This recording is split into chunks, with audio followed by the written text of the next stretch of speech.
បាទជំរាបសួរបងប្អូនសិស្សានុសិស្សក៏ដូចជាប្រិយមិត្តទាំងអស់ដែលតែនិយមតាមដាននៅ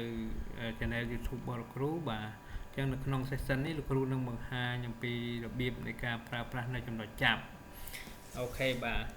ថាតើចំណុចចាប់មានសារៈប្រយោជន៍បែបណាសម្រាប់អ្នករៀន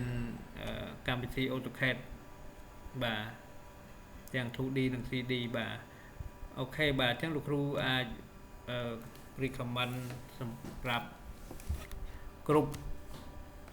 កម្មវិធីទាំងអស់បាទគឺ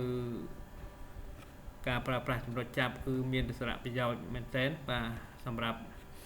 ការចាប់ចំណុចនៅត្រង់ទីតាំងណាមួយគឺត្រូវមានចំណុចចាប់ទើបយើងចាប់ចំទិសដៅគោលដៅដែលយើងចង់បានបើមិនមានទេគឺយើងពិបាករកចំណុចសម្រាប់ភ្ជាប់object ផ្សេងបាទទៅ object ផ្សេងមួយទៀតអូខេបាទអញ្ចឹងយើងអាចចូលទៅមើលនៅចំណុចចាប់យើងអាច comment ចូលយើងអាចប្រើ comment ds បាទ enter អញ្ចឹងយើងអាចជ្រើសរើសប្រតិបត្តិការនៅកន្លែងនេះបាទអញ្ចឹងយើងជ្រើសរើសយកក្រោយពីយើង comment ds ហើយយើងអាចជ្រើសរើសយកobject snap បាទ object snap គឺយើងចូលមកដល់ទីនេះគឺយើងមានចំណុចទាំងអស់នេះបាទអញ្ចឹងយើងមានទី1យើងមើលទៅ select all នេះបាទ select all អញ្ចឹងបងប្អូនក៏ដូចជាបងប្អូនទាំងអស់គ្នាបាទយើងមើលចំណុចយើង tick នេះបាទ select all នេះបានន័យថាគ្រប់ចំណុចចាប់ទាំងអស់នេះគឺយើងត្រូវបានប្រើប្រាស់បាទ tick នេះគឺ tick សម្រាប់ប្រើប្រាស់បាទអញ្ចឹងយើងអាចយកអូខេបាទអូខេអញ្ចឹងគូចូលម្ដងទៀត ds enter បាទប្រសិនបើយើងមិនប្រើប្រាស់ទេគឺយើងអាចចូលយក clear បាទ clear all បាទឬក៏យើងអាច select ខ្លះដែលយើងត្រូវប្រើបាទអញ្ចឹងយើងអាច select យកណាសំខាន់ដែលយើងត្រូវប្រើនៅក្នុងគំនូស object របស់យើងបាទដែលយើងត្រូវគូសបាទអញ្ចឹងយើងអាចប្រើខ្លះយើងបិទខ្លះក៏បានបាទតែបើសិនជាយើង select all ក៏មិនជាបញ្ហាអីដែរបាទឬក៏ clear all យើងមិនអាចធ្វើអីបានទេបាទមិនអាចគូស object អីបានទេបាទអញ្ចឹងយើងអាច select all ទៅហើយយើងយកអូខេបាទអញ្ចឹងនៅលើទាំងប្រតិបត្តិការនេះសំខាន់មែនទែនបាទគឺ object snap เนาะបាទអូខេអញ្ចឹងគ្រូអត់បែកទៅច្រើនទេគឺប៉ុណ្ណឹងដើម្បីឲ្យបងប្អូនទាំងអស់គ្នាបានដឹងបានយល់តែចំណុចចំនឹងគោលដៅដែលយើងត្រូវរៀនបាទក្រោយពីយើង select all គឺយើងយកអូខេមកបាទចាំបានថាយើងបើកចំណុចចាប់គ្រប់ទីកន្លែងបាទគ្រប់ប្រភេទទាំងអស់មិនថា end point mid point ឬក៏center point អីទេបាទអញ្ចឹងយើងអាចបើកទាំងអស់អូខេបាទអញ្ចឹងយើងចំណុចចាប់របស់យើងមានប្រមាណបាទអញ្ចឹងយើងអាចឃើញម្ដងទៀតបាទ ds enter បាទអញ្ចឹងយើងមាន end point មាន mid point មាន center point មាន geometric center node កាត់ត្រង់ intersection extension insertion perpendicular tangent nearest apparent intersection parallel បាទអញ្ចឹងយើងមានច្រើនទាំងអស់នេះបាទយើងអាចប្រើវាបានអូខេបាទអញ្ចឹងតួនាទីរបស់វាមួយហ្នឹងយើងអាចទៅមើលនៅក្នុងមេរៀនតែម្ដងបាទអូខេបាទអញ្ចឹងយើងកលេចមកមើលមេរៀនវិញបាទនៅក្នុងមេរៀនរបស់យើងបាទគេអាចបញ្ជាក់មួយเนาะបាទនេះយើងអាចចូលទៅ command ds ឬក៏យើងតាម tool menu នេះគឺយើងចុចពាក្យ graph and setting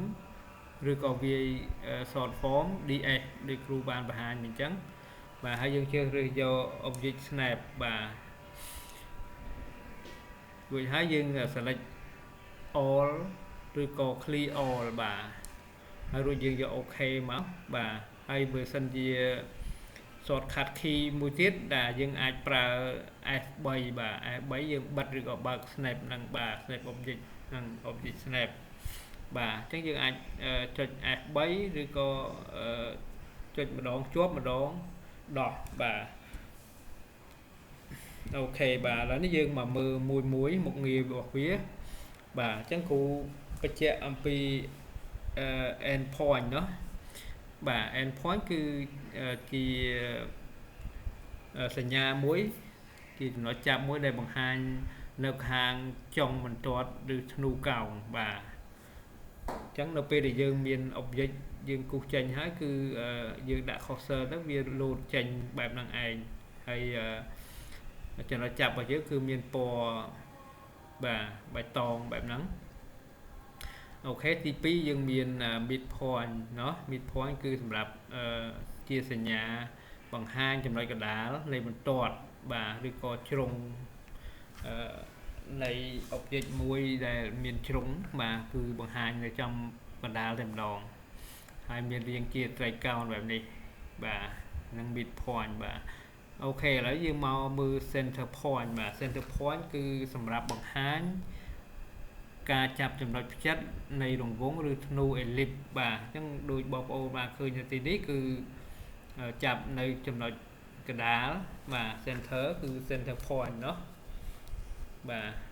center point អូខេបាទឥឡូវនេះយើងចូលមកមើលមួយចំណុចទៀតមួយចំណុចចាប់ទៀតគឺ node បាទ node នេះគឺសម្រាប់បង្ហាញការចាប់ចំណុចបន្ទាប់ពីការវាស់នៅលើជ្រុង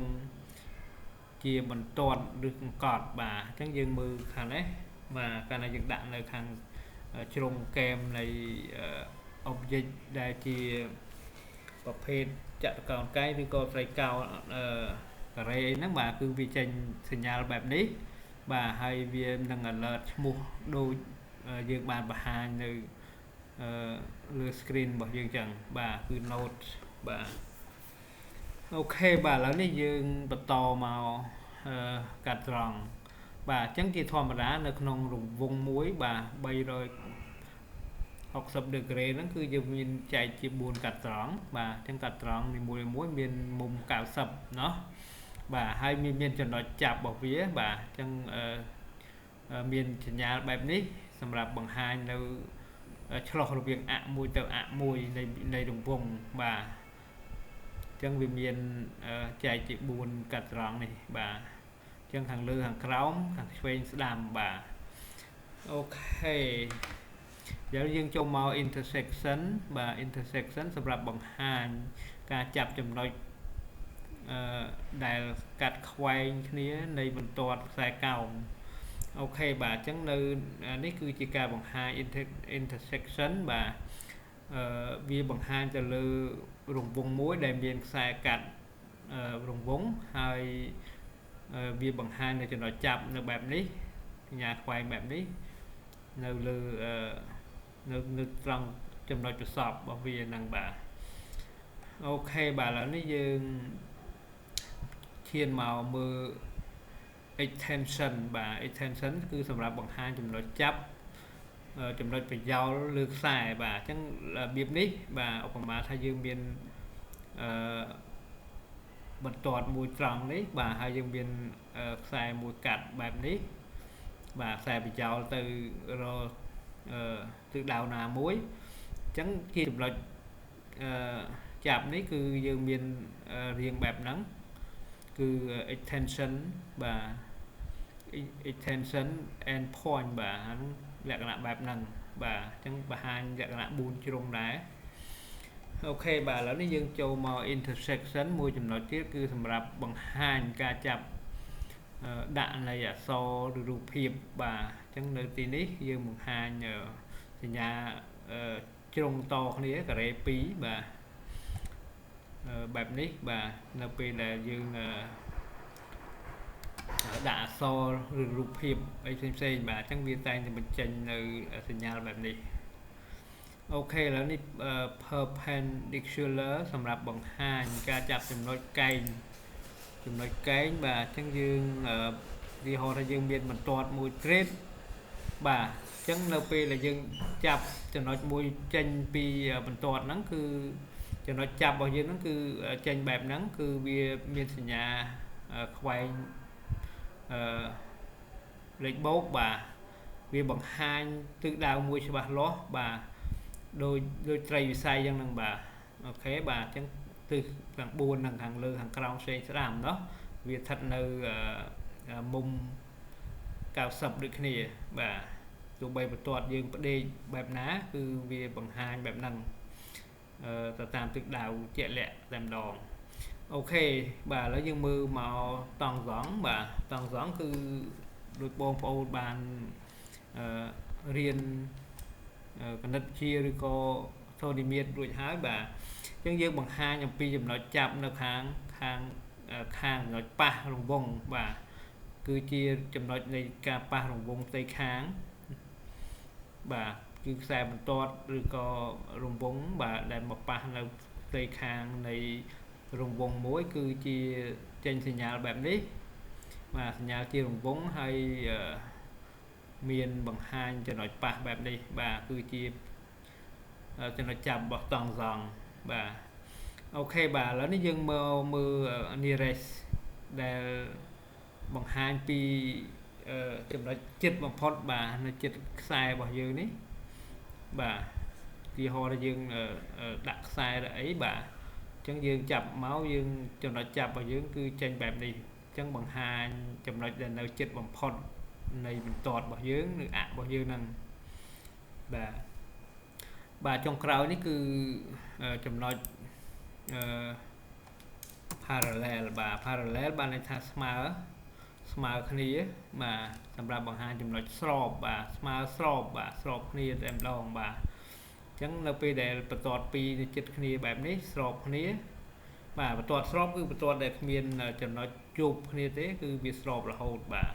ហើយវាបង្ហាញចំណុចចាប់បែបនេះបាទនេះគឺជាចំណុចចុងក្រោយហើយបាទអូខេអញ្ចឹងសូមបងប្អូនទាំងអស់គ្នាអាចប្រើចំណុចចាប់ទាំង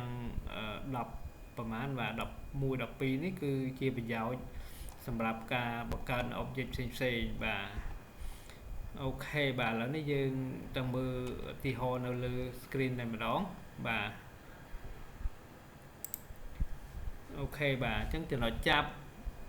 បាទអញ្ចឹងគ្រូអាចឧទាហរណ៍ពី3ទៅបាទអូខេបាទទីហោគូមានរង្វង់មួយបែបនេះបាទអញ្ចឹងយើងមាន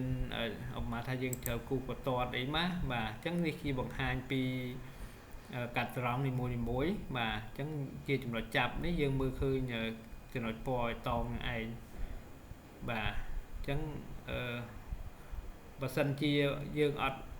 បានឃើញអត់មានទេយើងមិនអាចដៅចំណុចណាជាចំណុចចិត្តឬក៏ចំណុចអនៃរង្វង់ឬក៏ object អីបានទេបាទអញ្ចឹងវាបង្ហាញចេញពីចំណុចចាប់នេះងាយស្រួលក្នុងការយើងបង្កើតនៅអឬក៏ចាប់ចំណុចណាមួយមានតម្លៃជាក់លាក់អូខេបាទអញ្ចឹងចំណុចផ្ចិតមិញនេះបាទយើងអាចគូសបានទៅតាមចំណុចបង្ហាញចំណុចចាប់របស់យើងเนาะសងខាងជាអីគេចំណុចកាត់ត្រង់เนาะអូខេអញ្ចឹងងាយស្រួលក្នុងការយើងបង្កើតនៅបន្ទាត់កាត់កម្មអីចឹងជាដើមបាទបែបនេះអូខេបាទហើយឥឡូវនេះយើងមើលទៅកដាលវិញបាទបើសិនជាយើងចាប់ចំណុចកដាលវិញបាទយើងបែបនេះបាទឃើញទេបាទអញ្ចឹងចំណុចកដាលគឺវាបង្ហាញជាភាពផ្ទៃកោណបែបនេះបាទអញ្ចឹងកដាលបន្ទាត់เนาะបាទតែបើសិនជាកដាលរង្វង់ធម្មតានេះជាហូបបែបនេះគឺបាទគឺវាបង្ហាញចំណុចចាប់បែបនេះជារង្វង់ដែលមិនមានបន្ទាត់เนาะអូខេបាទចំណុចចាប់ផ្សេងទៀតបើសិនជាចំណុចរង្វង់ប៉ះវិញ C enter អញ្ចឹងយើងមើលចំណុចប៉ះរង្វង់បាទប៉ះរង្វង់គឺបង្ហាញបែបនេះបាទទីហោតាគូ vô cam 30 và chân vô ba khan lé và cụ enter và chân cứ chiaចំណុច ba រង្វង់ដែលយើងអាចមើលបានបាទបែបនេះបាទជាចំណុចតង់សងเนาะអូខេបាទអញ្ចឹងចំណុចផ្សេងទៀតបាទចំណុចផ្សេងទៀតឧបមាថាគូគូសជាបន្ទាត់មួយ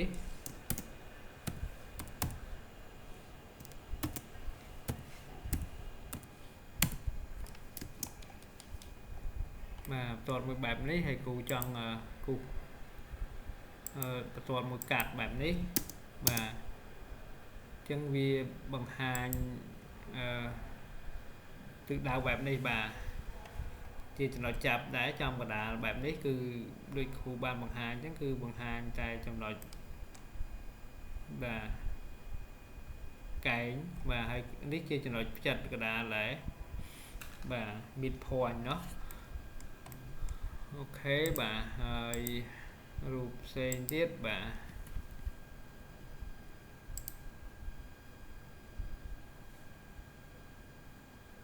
ចឹងបងប្អូនទាំងអស់គ្នាបានឃើញចំណុចចាប់បែបនេះចាំមកយើងអាចប្រើប្រាស់ជាបន្តទៅយើងនឹងចាំវា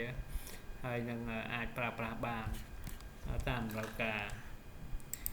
អូខេបាទមួយទៀតបើសិនជាយើងបាត់ចំណុចចាប់បាទយើងអាចបិទវាឬក៏បើកវាបានដែរវាហៅថានេះយើងអាចប្រើ key របស់វាเนาะបាទប្រហែលថាយើងមកនេះហើយយើងរកចំណុចចាប់ឃើញបាទហើយយើងបិទវាឬក៏បិទយើងអាចចុច F3 បាទ F3 បាទចុចបែបនេះបាទអញ្ចឹងពេលណាយើងចុច F3 គឺយើងអាចនេះបានវាដាច់បាត់បាទអញ្ចឹងយើងអាចចុចមួយទៀតបាទចុចមួយទៀតទៅវាអាចសូមកវិញបាទបែបនេះអូខេបាទអញ្ចឹងវាអាចប្រើ shortcut key បានដែរអូខេបាទអញ្ចឹងមេរៀនមួយនេះបាទដល់ទីបញ្ចប់ហើយអរគុណច្រើនចំពោះការតាមដាននៅការប្រើប្រាស់នៅចំណុចចាប់เนาะអញ្ចឹងគូរំលឹកឡើងវិញយើងអាចប្រើ comment សម្រាប់ចូលមើលបាទដោយប្រើ ds enter បាទអញ្ចឹងវា load ផ្ទាំងបែបនេះមកឲ្យបាទអញ្ចឹងយើងអាច select all ឬក៏ clear all បាទហើយបើយើងអូខេមកបាទសម្រាប់ការប្រើប្រាស់ឬក៏មិនប្រើប្រាស់បាទយើង select all វិញមកយើងអូខេមកវិញយើងប្រើវិញបើកប្រើវិញបានធម្មតាអូខេបាទអញ្ចឹងអរគុណច្រើនបាទមេរៀនមួយនេះមានប៉ុណ្ណឹងឯងអរគុណច្រើន